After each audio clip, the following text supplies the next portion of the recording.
আমরা যখন রমাদানের বিভিন্ন রহমত বরকতের বর্ণনাগুলো শুনি, আমরা প্রত্যেকে আশাবাদী হয়ে উঠি।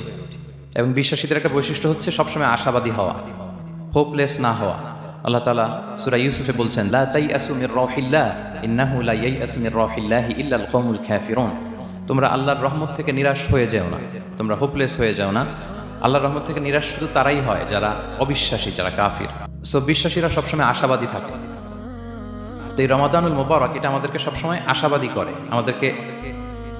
আমাদেরকে স্বপ্ন দেখায়, আমাদের হৃদয়ে আশা জাগায়। আমরা যখন রমাদান কেন্দ্রিক কথাগুলো শুনি, আমরা উচ্ছ্বসিত হয়ে উঠি।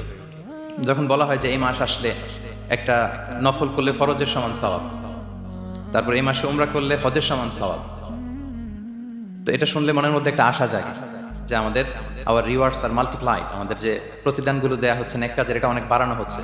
তারপর যখন বলা হয় যে এই মাস আসলে জান্নাত খোলা হয়, জাহান্নাম বন্ধ করা হয়, শয়তানকে শেকলবন্দি করা হয়, মনের মধ্যে একটা আশা জাগে আমাদের যে না, বাঁচার একটা আশা ফিরে পেলাম, হয়তো এই দফায় আমি বেঁচে যাব, আমার মুক্তির একটা দিশা মিলবে, হয়তো আল্লাহ তাআলা আমাকে ক্ষমা করবেন এবং এই অপরচুনিটিসগুলো কাজে লাগিয়ে আমি মুক্তি পাবো ইনশাআল্লাহ, একটা আশা জাগে।